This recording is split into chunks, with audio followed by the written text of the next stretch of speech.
wanna sleep in, cause I got something to prove. So a couple of thoughts right off the top of my head when this company reached out to me. One, I have never heard of them, which to be fair, it appears to be they primarily only feature this one product, so it's kind of understandable that I would have missed this. Two, it's an all-in-one turntable, and it's somewhat budget-friendly. That's not really an area of the market that I'm generally researching, because, well, honestly, usually they're lacking on quality, and I can't really recommend these type of units to anyone other than someone simply looking for the novelty of it, or someone just starting out. But this one appeared to be different. The quality appeared to be a bit higher, the features were better than the competition that I've seen, and other reviewers actually appeared to really enjoy these. So I said, what the hell, let's do it.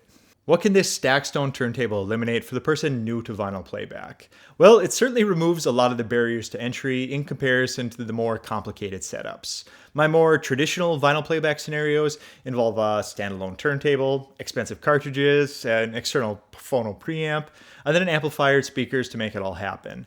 Does this Stackstone player replace all that? Yes, it does. Does it compare in quality to it though? No, it doesn't really, but I would hope that you wouldn't expect it to match or beat high dollar options either. But don't discount this unit yet. What it does do really well is eliminate a lot of the barriers while still providing a really enjoyable and flexible experience. Let's look at the design and features on this one. First off, this thing is really heavy, which is generally a good sign. The platter has a good amount of weight to it. I would say it's a little smaller than the standard size, but on the bright side, it makes it really simple to handle your albums, placing them on and removing them from the platter.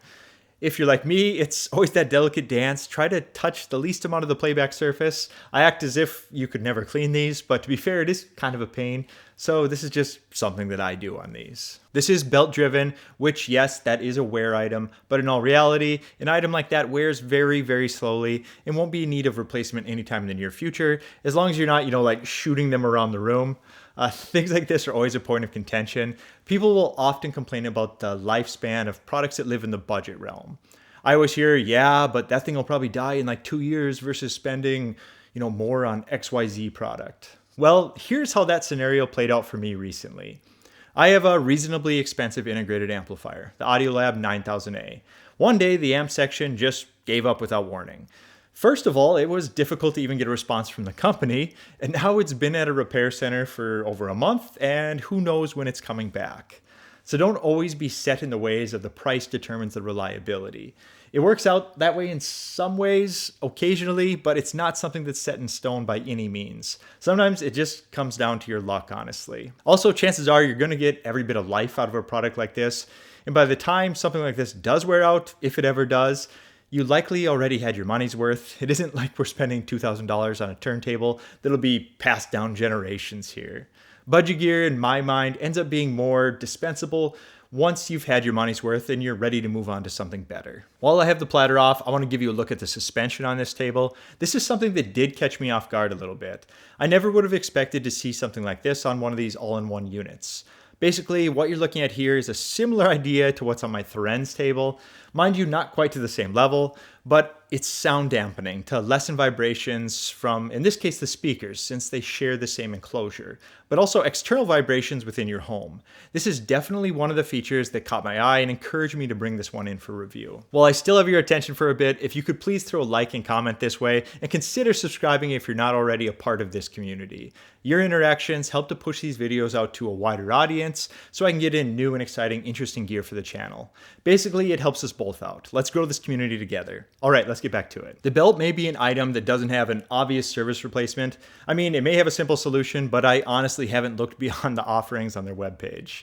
The cartridge, on the other hand, is a well-known and respected cartridge in the budget ranges. It's an Audio-Technica AT3600L. It's actually a really decent budget cartridge. It's not top tier, but would you expect it to be on something that comes in at this price point? You can't remove the head shield on this one for any changes like that, but I feel like the good news here and the more important one is the interchangeable cartridge.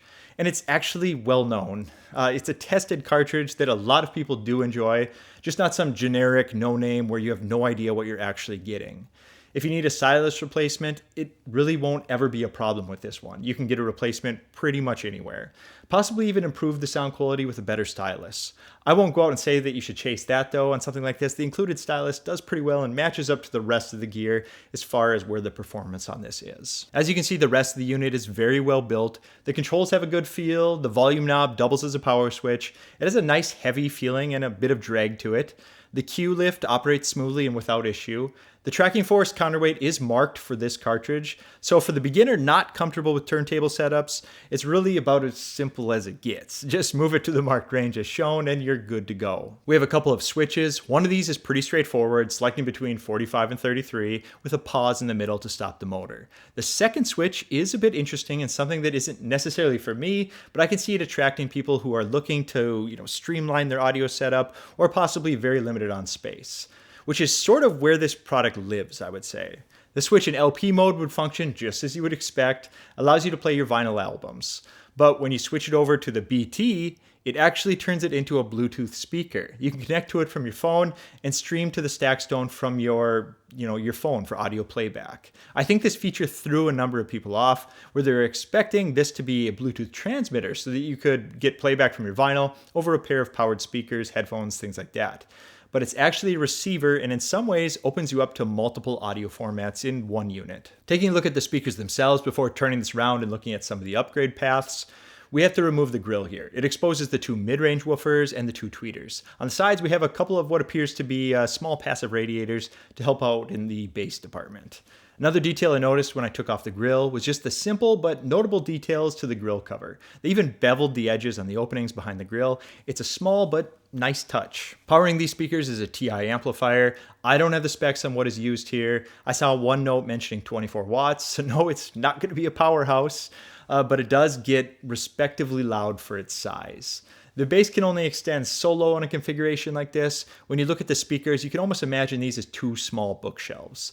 They note the frequency response extension down to 70 Hertz. So beyond that, it's on you to utilize some of the options that we're going to cover on the rear of the unit in a minute here. And the good news is we do have options. You can use this as is. It'll be ultra portable and can be respectable, but just not as great as it could be as far as audio playback. Speaking on that portability, I actually had this playing in my kitchen for a while, which is something that I never imagined I would do. A little ambient music while I try to convince my kids to eat supper. Anyways, back to the rear, we have the ground plug and the ability to switch between the internal phono pre and the line out, allowing you to utilize whatever you'd like here. This feature is really important for the user who wants to upgrade the sound quality of the unit. An upgrade in the most simple form would likely be just going directly into a pair of powered speakers. A couple more options that require a bit more equipment would be going into something like an integrated amp and utilizing its built-in and likely superior phono preamp, or connecting this to an external preamp and going into an amplifier. These options would complicate the setup on this one by quite a bit, but for the user who wants to get the most out of this, this is your best bet. The simplicity still does live on. You can simply remove the RCA plugs and you're back to a mobile unit if you do happen to move this around your house. There's a lot of options out there for budget external preamps as well. I recently reviewed the IEMA T3 Pro, which came in a little under $100. Next steps beyond that would probably be something like the Manny 1 or 2, or a couple of the offerings from iFi. Next feature on the rear is the pitch adjustment. It comes with a nice non-conductive screwdriver to make adjustments. It's something that I wish they would have had dialed in from the factory to complete the whole ease of use of this unit that kind of the rest of this goes with, but they do have some instructions and provide an app suggestion on what you can use to fine-tune this if you happen to be a little out of spec. I simply use a strobe to dial in things like this. The sound quality on this one is pretty good for the money. The highs are clean and crisp. The lows have substance, just not substantial reach into the lower frequencies, which is going to be pretty obvious with drivers of this size. Like I said earlier, if you take a look at the speakers on this with the grills off, you can kind of envision what this would look like as bookshelf speakers. For the most part, pretty small. This really didn't take away from my experience though, although it's not to the level of fidelity that my dedicated system reaches. It's, that has much larger amplifiers, passive speakers. This still does a fine job representing the music, which is really why we're in this hobby. If you need more volume, or if you're simply looking with for something that has bigger sound, bypass those internals, and you can just really make all those different changes that I talked about. Have your way with it. There's lots of different combinations available. Some things I noticed with this one, it doesn't appear to have anti-skate. Certainly nothing visible from the outside unless it's being handled internally, but I don't believe it is. This really isn't a deal breaker for myself in this price range, but I just wanted to point it out. Also, the dust cover, while very stylish and good looking, and it keeps some of the dust out, but just not all. There's quite a bit of open space for things to settle in. I like the look and how there's no hinges or anything. It's really clean looking. It's not the best at keeping everything clean. Speaking of the dust cover, it does come with this stand that doubles as an album holder, which is pretty neat to include. Just make sure you use it right though. Don't jam your album into the slot here. That's where the cover rests. The album rests on this ridge. You might damage, your album covers if you try to cram them into that slot. So what I really like on this one, they used a name brand cartridge on a budget-friendly design. The weight of the unit, along with the suspension system, I felt like it was well thought out for this price point. There's plenty of options for connectivity, works for the person who wants a mobile solution, as well as the person who possibly buys this and wants to have a few future upgrade paths available. I think this could fit the needs of several different people. It could be for the person just starting out in vinyl. Maybe they just want to try it out, but they're not really, ready to jump in head first and pick out all those separates. This at least gets them in the door and offers a few paths for upgrades.